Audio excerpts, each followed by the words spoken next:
प्यार जब जिद बन जाता है तो कहर बन जाता है। ऐसी ही जिद अविनाश ने पल्लवी के लिए क्यों पकड़ी थी? कौन मंगवाना चाहता है अभय से माफी? अभय ने किया किसकी कंपनी का बुरा हाल? बलराम ने गुस्से से अभय की तरफ देखा, लेकिन अभय मुस्कुरा रहा था। बलराम गुस्से में कैबिन से बाहर निकला। अगर ये अभय कपूर को इतना नुकसान पहुंचा सकता है तो मुझे भी इससे दूर रहना चाहिए। बलराम के जाने के बाद कामिनी ने अभय से पूछा, अभय, क्या इतने साल पुराना सच क्या बाहर आ सकेगा? बिल्कुल। तुम्हारी फैमिली को कपूर्स की पार्टी का इनविटेशन तो मिला होगा। मैं उस दिन सच दुनिया के सामने लाऊंगा। डिनर के बाद सभी अपने अपने घर निकल गए। दूसरे दिन धीरज के कैबिन में निशा गुस्से में खड़ी थी। मिस्टर राजपूत, आपके दोस्त ने मेरे भाई पर हाथ उठाया है। मेरे दादाजी चाहते हैं कि अभय बत्रा हाउस आके उससे माफी मांगे। अभय बिल्कुल माफी नहीं मांगेगा और अपने दादाजी से कहो कि तुम्हारे भाई को तमीज सिखाए। मेरे दादाजी डायमंड कार्ड का इस्तेमाल करके रॉयल बैंक से आपको ब्लैकलिस्ट कर देंगे। अरे जाओ, अपने दादाजी से कहो कि जो करना है कर ले, और मेरे पास फालतू टाइम नहीं है, तुम जा सकती हो। धीरज का एटीट्यूड देख के निशा को शौक लगा। वो गुस्से से कैबिन के बाहर निकल गई। उसी वक्त कपूर फैमिली के ऑफिस में सोमेश कपूर और जसदीप कपूर बैठे थे। वो दोनों चिंता में थे। जसदीप ने कहा, ये राघव का बच्चा कहाँ गायब हो गया? उसे कुछ हो तो नहीं गया? सुनने में आया है कि अभय स्काई व्यू कंपनी में है और सही सलामत है। लगता है राघव का हायर किया हुआ किलर फेल हो गया। सर, एक बैड न्यूज है। रॉयल बैंक ने हमें ब्लैकलिस्ट कर दिया है। ये कैसे हो सकता है? तुम अभी रॉयल बैंक कॉल करो और पूछो क्या प्रॉब्लम है। मैं अभी मीटिंग बुलाता हूँ। ये सुन के सोमेश की हालत खराब हो गई। एक के बाद एक बैड न्यूज आ रही थी। सोमेश के हाथ कांप रहे थे। कहीं सबके पीछे धीरज कपूर का हाथ तो नहीं? कॉल करो उसे।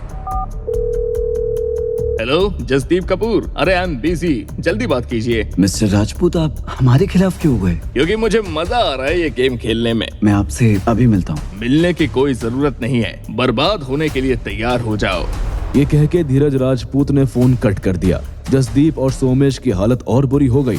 दूसरी तरफ स्काई व्यू कंपनी के बाहर अभय टैक्सी का वेट कर रहा था। तभी निशा ने उसे देख लिया। वो अभय के पास जाकर बोली, तुम अभय कपूर हो ना? हाँ, और तुम? मैं निशा बत्रा, ललित बत्रा की बहन। क्या तुमने मेरे भाई पे हाथ उठाया? हाँ, लेकिन उसने हद पार कर दी, इसीलिए। इससे कोई फर्क नहीं पड़ता। वो बत्रा फैमिली से है। तुम अभी मेरे साथ चलो और उससे माफी मांग लो। वाह, मैं बदतमीजी करने वाले से माफी मांगू?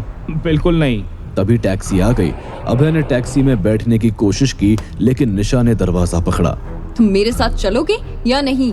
तुम्हें सुनाई नहीं देता? मैं माफी नहीं मांगूंगा, निकल जाओ। निशा ने अभय को मुक्का मारने की कोशिश की, लेकिन अभय ने उसका हाथ पकड़ लिया और उसे धक्का दे दिया। निशा गिर गई। अभय टैक्सी में बैठकर चला गया। मैं तुम्हें छोड़ूंगी नहीं अभय कपूर। टैक्सी में बैठा हुआ अभय मेहिका के घर जा रहा था। तभी उसे रोड पर पल्लवी दिखी। उसके हाथ में बॉक्स था और वो रो रही थी। ये देख के अभय टैक्सी से उतरा और पल्लवी के पास गया। उसे देखकर पल्लवी शॉक हो गई। पल्लवी, तुम रो क्यों रही हो? मुझे कॉलेज की कमेटी से निकाल दिया गया है। पर क्यों? अविनाश की वजह से।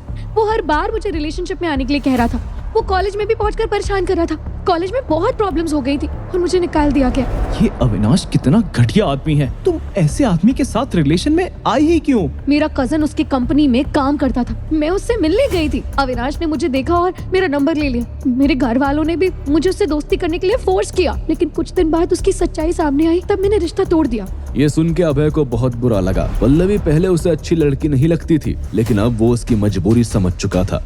अभय, अविनाश और उसके आदमी बार बार घर के बाहर आके मुझे तंग करते हैं। कि तुम मुझे घर तक छोड़ दोगे? क्यों नहीं, जरूर छोड़ूंगा, चलो। अभय और पल्लवी साथ चलने लगे। थोड़ी ही देर बाद वो उसके फ्लैट के नीचे आ गए। अभी मैं चलता हूँ पल्लवी। रुको अभय, मुझे फ्लैट तक छोड़ दो प्लीज। मुझे लगता है कि मेरे दरवाजे के बाहर अविनाश और उसके आदमी होंगे। ठीक है, मैं आता हूँ तुम्हारे साथ। अभय और पल्लवी उसके फ्लैट की तरफ बढ़ रहे थे। तभी उन्होंने देखा कि पल्लवी के दरवाजे के बाहर अविनाश और उसके आदमी खड़े थे। अभय को देख के अविनाश चौंक गया और गुस्से में बोला, तुम्हें हर बात में टांग अड़ाने की बहुत बुरी आदत है अभय। हर जगह तुम पहुँच जाते हो। क्या अभय पल्लवी की हेल्प करेगा? क्या कपूर्स अपने आप को बचा पाएंगे? अभय से बदला लेने के लिए क्या करेगी निशा? ये जानने के लिए देखिए अगले एपिसोड सिर्फ पॉकेट एफएम के YouTube चैनल पर। और बंदा ये बैडास है कि सारे एपिसोड्स को सुनने के लिए डिस्क्रिप्शन में दी गई लिंक से डाउनलोड कीजिए पॉकेट एफएम ऐप।